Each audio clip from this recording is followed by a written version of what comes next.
Ngayong gabi mga biyahero, pupunta tayo sa isang lugar na parang napahiwalay sa Pilipinas sa loob ng humigit kumulang 100 taon.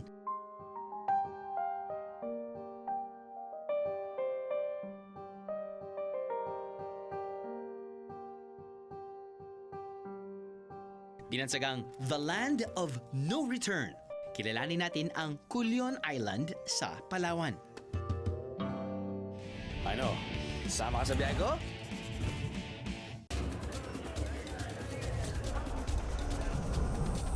Isa't kalahating oras na plane ride lamang at mararating na ang Busuanga Airport.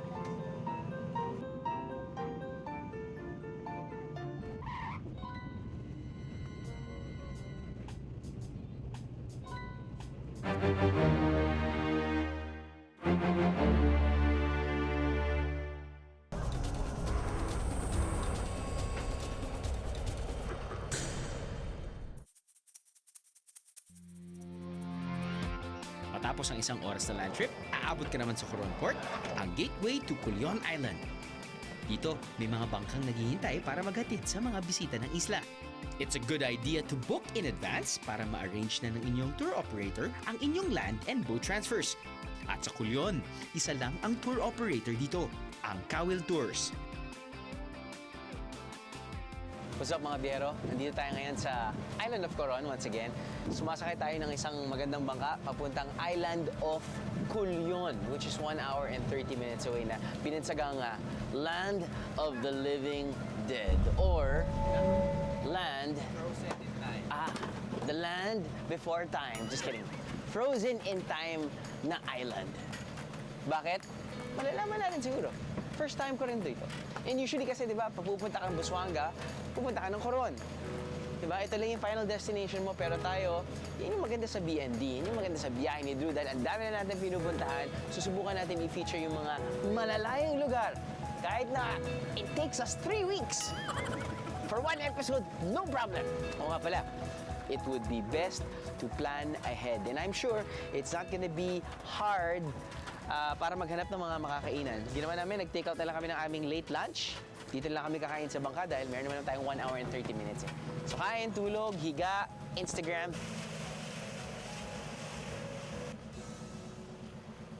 So sobrang nasanay na kaming sumasakay sa mga bangka.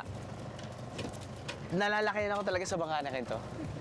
Feeling ko parang yate na to. Feeling ko parang yaman-yaman namin. Tignan natin mamaya sa alon.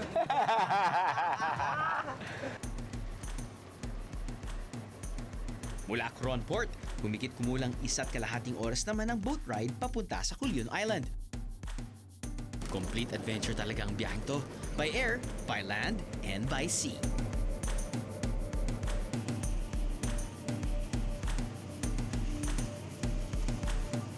Kapansin-pansin na nakatago sa likod ng iba pang isla ang Culion, pero madali lang makita ang isla. Hanapin lang ang higanting agila sa tuktok nito. Mga biyahero, we are approaching the island of Culion. And once upon a time, Culion was an isolated island. Nandyan po ang mga taong may leprosy. At ang mga taong may leprosy ay gumawa ng eagle image. That eagle image represents appreciation towards the Americans. And the Americans kasi, once upon a time, helped the people with leprosy on that island.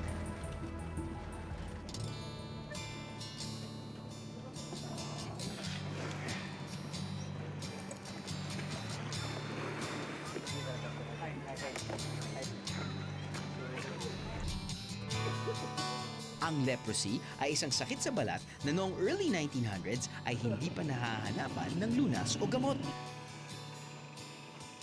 Noon, dahil hindi pa lubusang naiintindihan ang leprosy, ang tanging paraan lamang na naiisip nila para hindi na kumalat ang sakit ay ilayo ang mga may leprosy mula sa nakararami.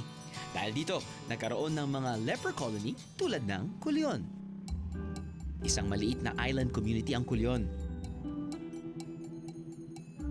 Walang ibang paraan ng transportation dito kundi ang tricycle.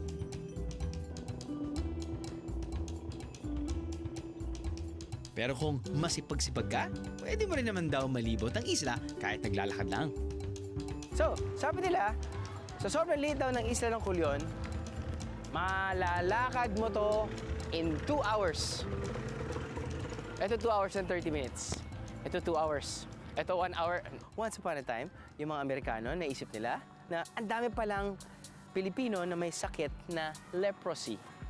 So ginawa nila, kinuha nila yung mga taong may sakit na leprosy from different parts of the Philippines. And they found an island na medyo isolated na hindi dinadaanan ng mga barko. Nahanap nila ang Island of Culion. And ito, nakikita natin sa harapan ko ay ang Culion Monument.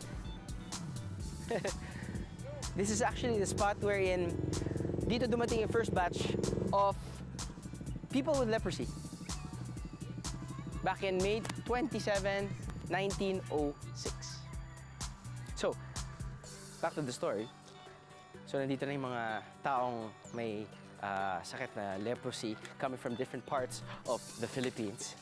Kaya binansagan din itong Island of Culion na Little Philippines.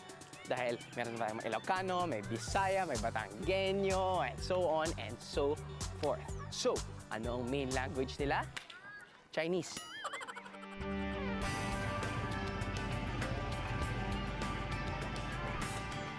So, yung mga nakakausap natin, mga lokal ng Island of Culion, sinasabi nila na parang, Coron na lang parate. Yung mga turista, pumupunta na lang sa Coron parate. Pumupunta sila sa sunken ship. Yung sunken ship, ang lapit lang sa Island of Culion. Paano kami? Ayos lang yan. Kaya nandito tayo ngayon para masimulaan natin yung, I guess, paglalakbay or pag-explore sa Island of Culion. Ano nga ba magagawa dito? Let's go. Pasok na tayo, guys! Huli na tayo sa eskwelahan! Para sa simpleng biyaherong katulad ko, ano nga ba ang pwedeng gawin dito sa Culion? Well, marami. Una na riyan ang diving. Ano sa tingin mo ang pagkakaiba ng makukuha ang experience ng mga turista kapag pumunta sila sa Culion as compared to pupunta sila sa ibang isla? May mga area po na na-preserve talaga dahil nga po kinakatakutan. Katulad po ng Coral Garden na napakalapit sa amin. Hindi po napupuntahan ng mga turista dahil nga po takot. Tapos may mga lugar pa na unexplored pa. So may mga gandang lugar talaga.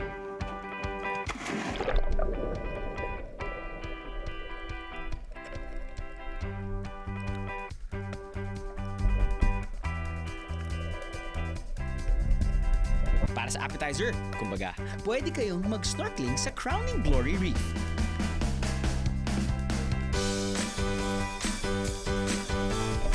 Hindi na kailangan sabihin, pero sasabihin ko pa rin, ang linaw ng tubig!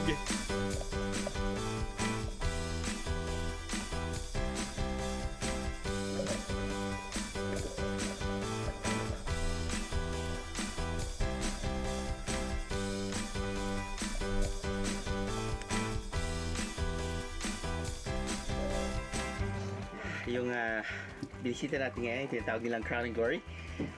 And as expected, yung marine biodiversity ng Palawan kasi is just it's spectacular. It's awesome.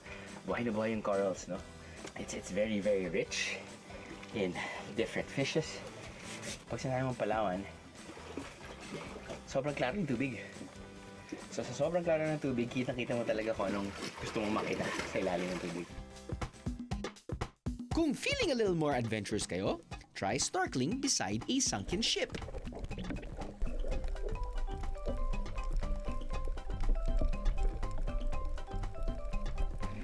So, yung binisita natin na sunken ship ay isang Japanese gunboat na I think na-gun down during World War II.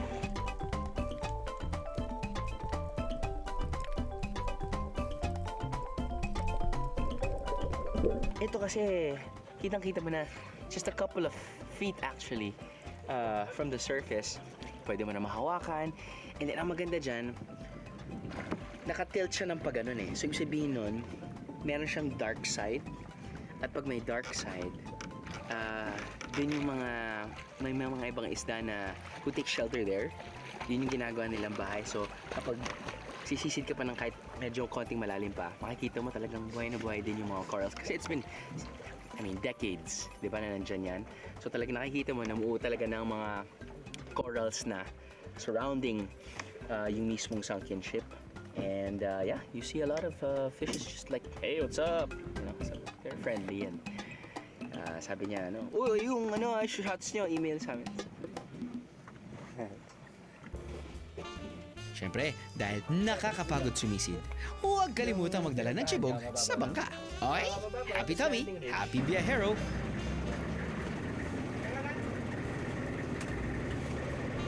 When we return, did somebody say chibog? Lantakan natin ang pagkain na marami sa isla. Seafood! And much later, let's try some strong Tagbanwa coffee. Walang asu-asukal. That's kape ala Tagbanwa. Inom tayo, Chong. Sama ka sa biyahe ko? Sama ka sa biyahe ko?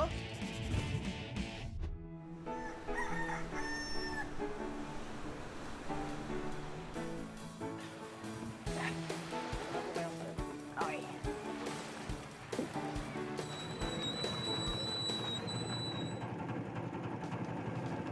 So, mga biyahero, ano nga ba ang isla ng Culion?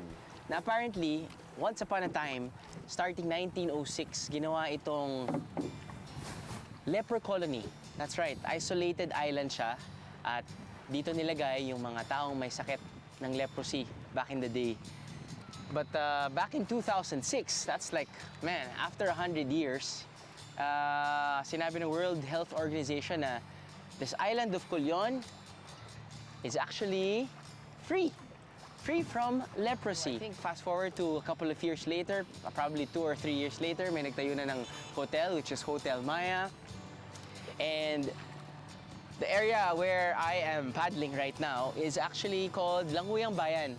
Ito dati kasi bago na nasira ng bagyong Yolanda, ito may breakwater dyan eh. So yung mga tao, lalo na tuwing weekends, dito sila lumalangoy dahil wala masyadong alon, dito sila nagsasaya-saya.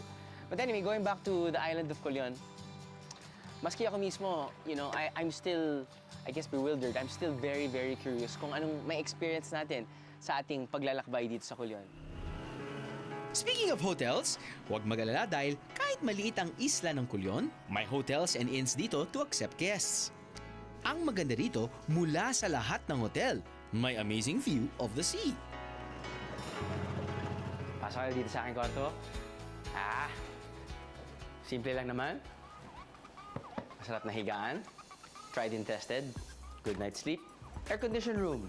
Hindi lahat ng kwarto nila ay may air condition. May electric fan. The view is spectacular. Why? Kasi dito tumataas ang araw kapag umaga. Yep, sunrise is over here. Banyo? Sige, banyo. Maliit, simple, may tubig. Importante may tubig. Heater? Hindi ko alam kung may heater kasi hindi ako nag-heater actually. Oh well, anyway. So, most likely, or I think most often than not, 12 to 12, wala silang kuryente. So, most likely, 12 to 12 lang yung kanilang kuryente. Until 12 midnight. 12 noon to 12 midnight. Pero, meron silang generator dito sa Hotel Maya. So, at least, kahit tulog ka pa, maandar pa rin yung electricity. Pwede ka pa rin mag-aircon, pwede pa rin mag-charge ng iyong mga paboritong telepono. Alright? Breakfast.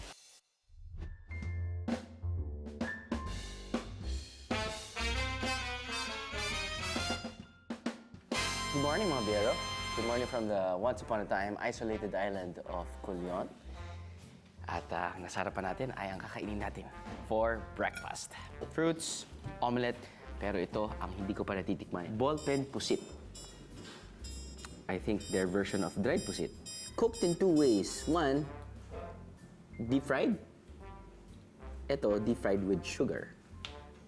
Unahin muna natin yung walang sugar. So, dinide nila. Parang danggit siguro. Dinadry muna, tapos nun, dini-deep fry.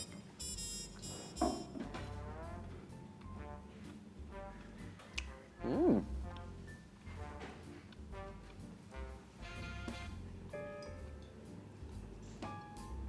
Lasang dried pusit. Subukan naman natin ito, may asukal.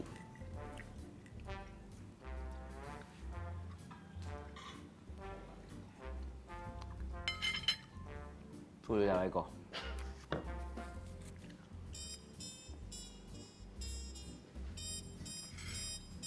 Lasang dried pusit with sugar.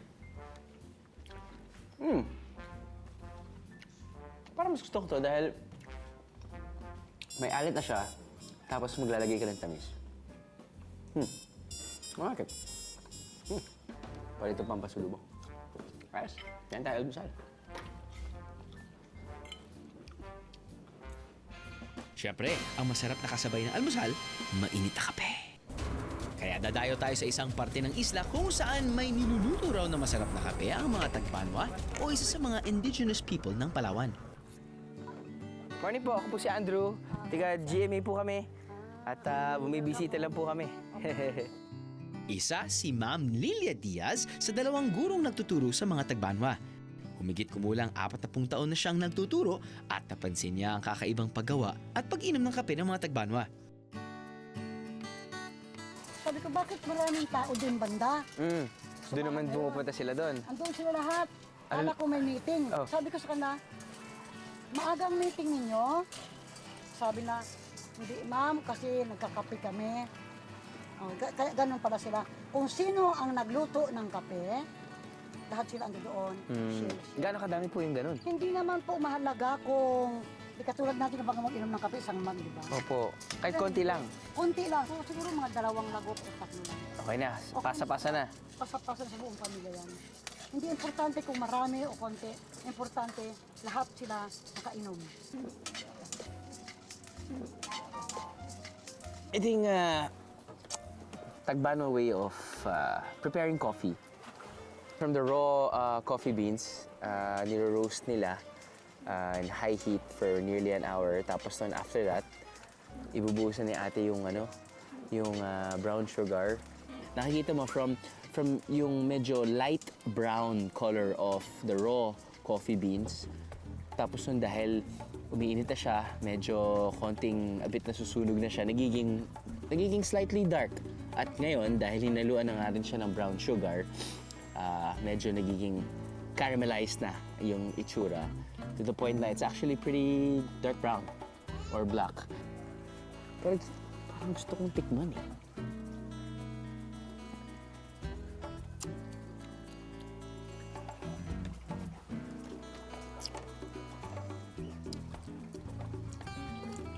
So when you bite into it, ito yung nangyayari. Buhay na buhay ang aking dila. Alright.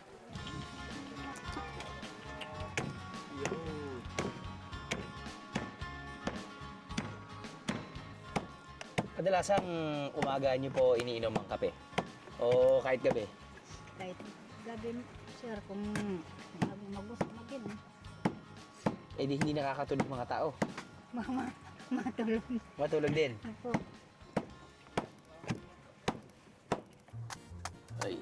Ay. Oh, kita mo, may dala-dala mga picture ng mga bata dahil naamoy na nila yung kape. Siguro mga 2 kilometers away. Tama po ba ginagawa ko? Oh, ito na. O nagsasayang lang po ako ng kape?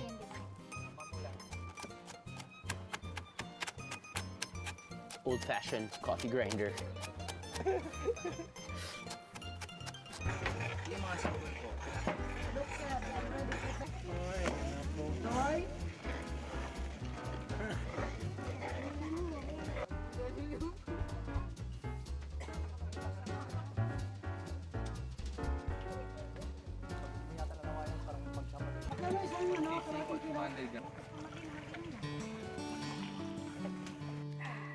Kape, ala Tagbanwa.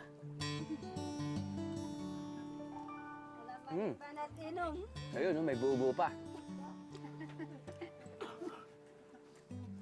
Ayos to. May texture. Sarap. Tamis na.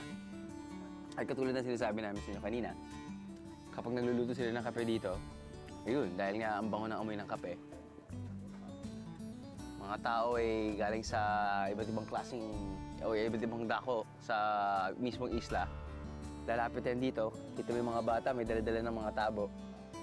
Tapos yun na, pichel, tabo.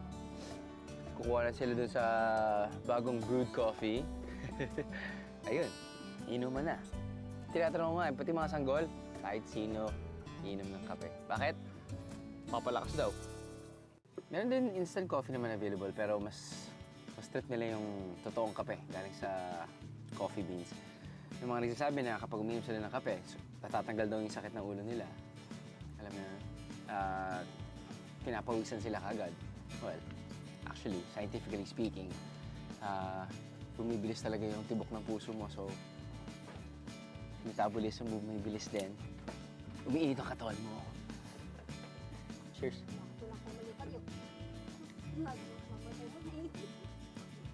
At nagiging masaya. Inom tayo, Chong. Inom ka po. Oh, cheer. Cheer. Cheers tayo. Siyempre from afar, makikita mo, it's really dark coffee. Okay, wala silang hinahalong gatas. Pagkahigop mo kagad, ito yung direktik ng coffee. Coffee beans. Apparently, gusto din nila yun. May texture kapag uminom sila ng kape. Kanya kami.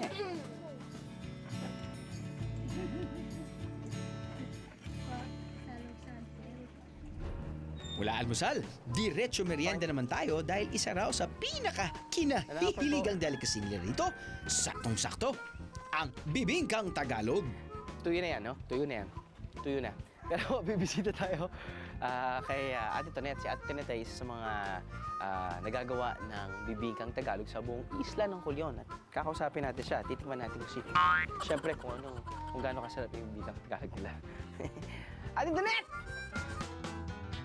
Ang sinasabing bibingkang Tagalog, iyon palang biko kung tawagin sa Maynila o sinukmani naman sa Batangas. Ate Tonet, kamusta? Ayos naman? Okay. Nabalitaan namin na kayo po yung isa sa dalawa lang po na gumagawa ng bibingkang Tagalog dito sa buong mundo. Hindi. Pwede po ba natin matikman yung famous bibingkang Tagalog? So parang kayo po yung tinatawag na Miss BT. Okay, Miss BT. Paano niyo po ginagawa ang bibingkang Tagalog? Isain po muna yung malangkit. Opo. Opo, tapos, pagtapos po saing, magpiga ng nyog. Piga ng nyog. Okay. Opo, tapos, ilagay na po siya sa kawa. Oo. Tapos po, ibuhos yung gata. Oo. Tapos asukal, kailangan po palatikin po siya. Okay. Latik po. Okay.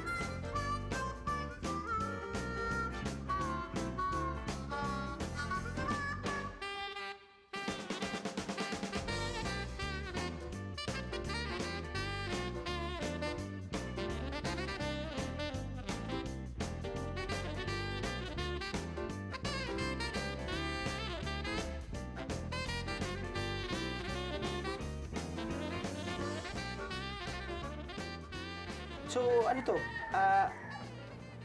Mas matamis po ba to kaysa sa mga ibang bibingang Tagalog? Dahil double po bang nilalagay yung amount ng asukal o pareho lang din? Pareho lang. Pareho lang din. Pero parang ano siya no? Bakit tumigas po yung Ano po yan? Yung gata po at saka asukal. gata at patis yung asukal? Okay. Init pa. Ang sarap. Ang sarap, ang tamis. Tapos nagkakaroon siya ng texture dahil ano ba tawag doon? Latik ba? Yung latik sa ibabaw, crunchy. Oh. Oh. Panalo. Ang sarap. Panalo. Alright! Very good! Titingin pa po ako.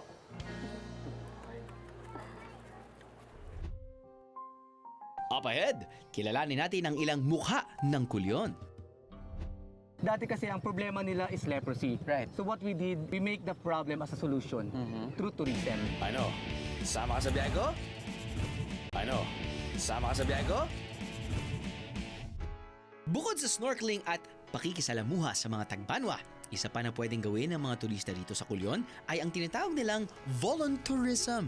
Ang voluntourism ay isang paraan ng turismo kung saan hinihikayat na mag-volunteer ang mga tao para sa ilang proyekto ng komunidad. Isa sa mga pwedeng gawin ay ang pagtatanim ng mangrove o bakawan. Ang ginagawa namin is, isa lang to, yung mangrove planting, coastal cleanup, tapos another is yung coral gardening. Simple lang ang pagtatanim ng mga bakawan pero malaki ang naitutulong ng mga ito laban sa storm surge. Ito po yung Prophageus, yung seedlings ng mangroves. At Una, ang nakakatawa kasi doon, una medyo alangan dahil nga brackish, maputik. But nung nandun ka na mismo, ikaw na mismo yung magtatanim, iba yung iba yung response na eh. Kumbaga nakadikit ka na sa nature na parang dati nag-iinarte ka pa, yung may mga ganong guess. But nung nandun na sila mismo sa area, doon nila intindihan gaano kahalaga. Be a hero! Be a hero!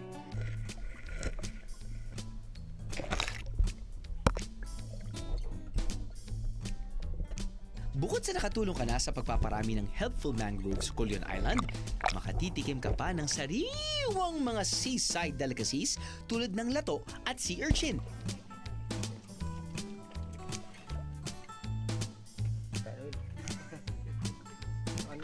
Nagkakabit at dilutan na.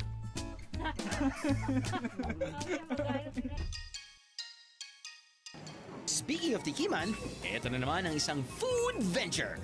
Tikman natin ang ilang pinagmamalaking dishes ng Kulyon. It's good to know na kahit sa liit ng isla at dahil hindi pa nga talaga to isang tourist destination no, per se, makakahanap tayo ng isang restaurant katulad dito sa New Safari Restaurant. Samot-saring Filipino comfort food. Meron tayong lumpia Shanghai, butter chicken. This is actually not Filipino, but it became Filipino na rin dahil, alam mo, mahilig tayo sa fried chicken, whatever. Sinigang, this is Filipino. Sinigang na isda. Meron kang pinakbet. They are also making it their own dahil naglagay sila ng sigarilyas. Of course, ginataang tuna. Ang titulo niyan ay Kulyon Express. Bicolano dish turned Palawan dish. Gata. May sili. Siling haba. Siling lubuyo. Tingnan natin. Tingnan natin kung may sipa.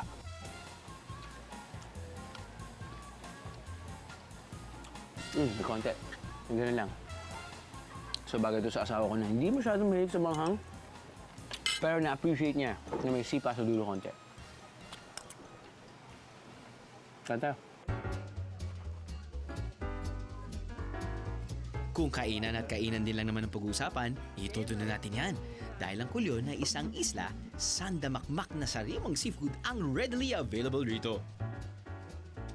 At may na-discover kaming bago, baked crab. Oh, simpleng-simple, di ba? Tikman na natin yan! Hindi ko na alam kung saan ako eh. Kapag meron ako nakikitang pagkain sa harapan ko, hindi ko alam kung anong episode nito ng BND. Every week na lang, nag-feature kami ng mga iba't ibang klaseng pagkain. Seafood, karne, seafood, karne. Pero ngayon, naalala ko na nandito tayo ngayon sa Kulyon. Dahil halos lahat ay seafood. May correction ba? Wala! Actually, itong mga ibang klaseng pagkain na to, feature na natin from different parts of the Philippines. Katulad nito, ito ay uni or sea urchin. Nag-farm tayo, nag-harvest tayo nito just a couple of weeks ago sa Sorsogon. Remember? Dive ako konti, tapos kain. Yan ang sea urchin. Over here, it's steamed lapu-lapu with your garnishing, mayonnaise, carrots, boiled eggs. Ooh, this one is baked crab. Ngayon lang ako makakatikim ng baked crab. At meron siyang lumpia filled with crab. Mamaya tikman ko to. Oh, this one is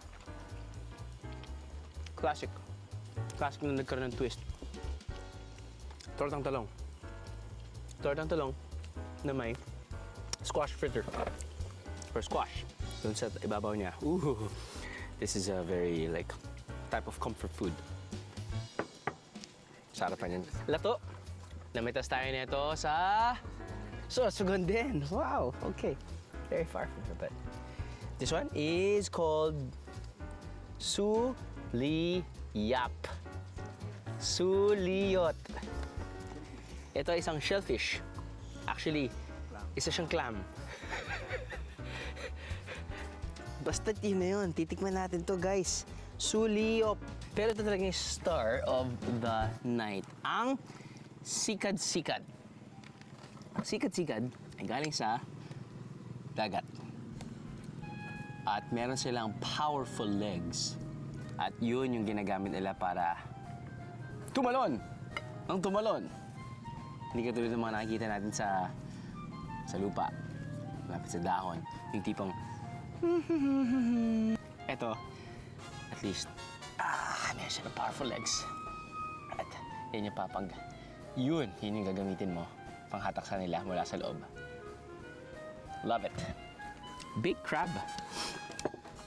Ayan, big crab. Ano kaya nila niluto to? Thanks, bro. Kaya pala. Ooh, there. Solid.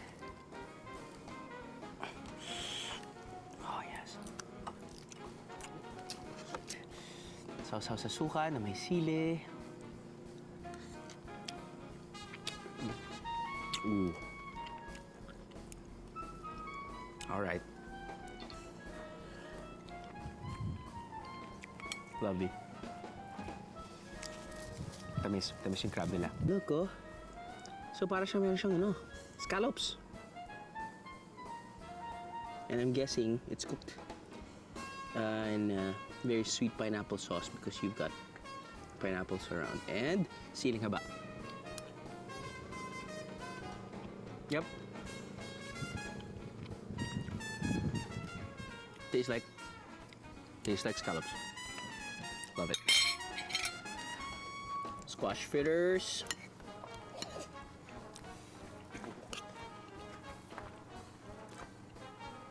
There you go. Comfort food. Yung magiging sarap na side dish kapag kumakain ka ng something maalat. Kasi ito swabe lang eh. Dito maalat eh.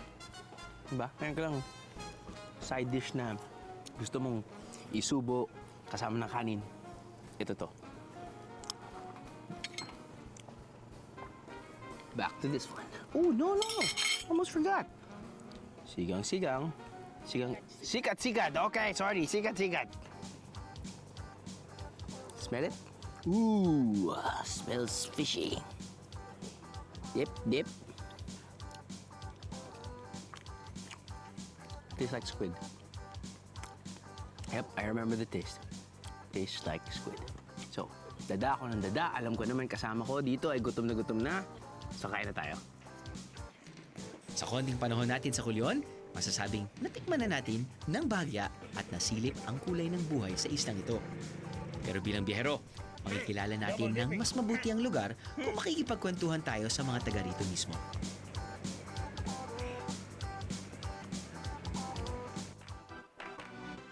Si Elimar ay tubong Culion na nakapag-aral ng kolehiyo sa Maynila at ngayon ay siyang aktibong nagsusulong ng turismo sa isla. Kailan mo, ikaw mismo, na-realize na kanta pala ng lugar natin? Yun, nung makagraduate from Manila, bumalik. So, doon ka nag-aral sa Manila? Yes. Okay. Doon mo nakita kasi ano yung point of view ng tao sa iyo na galing ka sa isla kung saan dating reservation or leper colony. Yeah. So, may yung stigma nun, nandoon pa rin pala.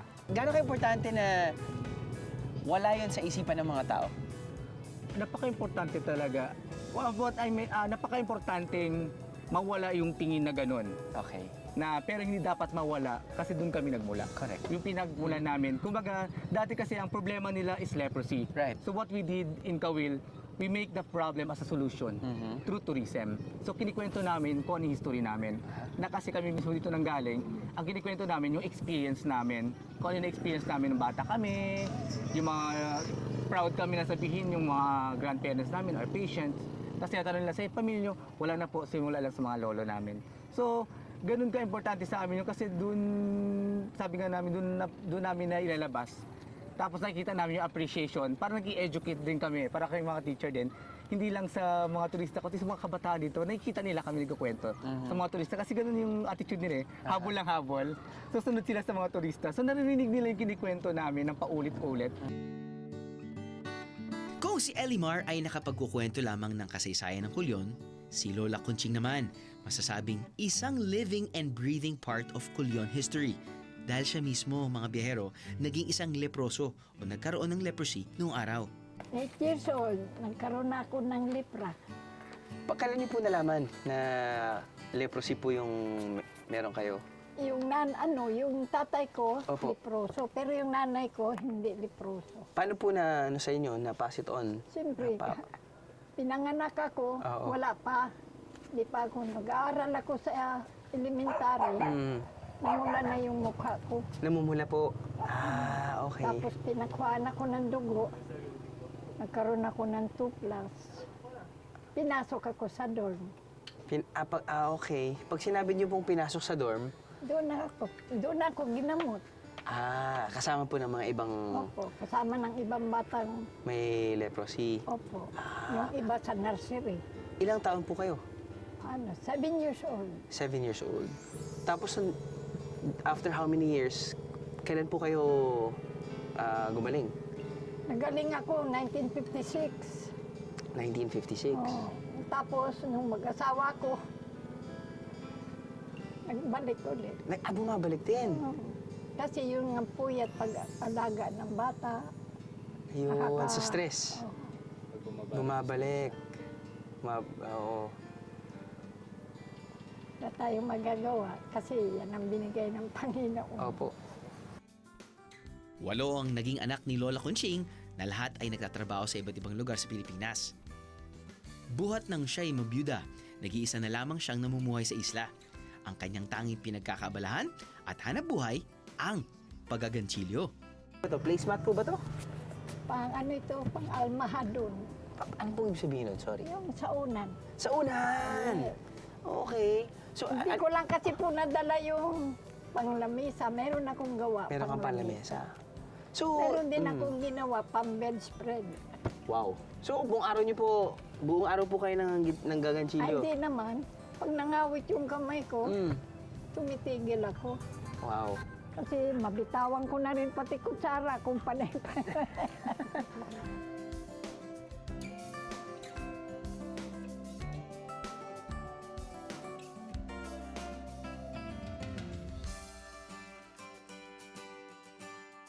Ano? Sama ka sa biyahe ko? Ano?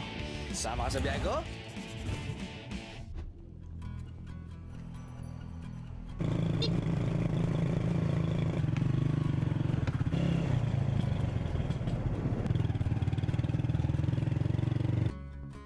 The island of Culion, Palawan, an island seemingly isolated from the rest of the Philippines for almost a century. Sayang, dahil may sarili itong kasaysayan na di dapat katakutang masulyapan. Alam niyo bang parang maging tunay na isolated ito mula sa Pilipinas, nagkaroon sila ng sariling pera na sa isla lang ginagamit? Pero sa isang banda, mabuti na rin at matagal itong nakubli sa mga turista. Dahil kasi rito, napanatili ng Culion ang pagiging malinis, maayos at sariwa ng isla.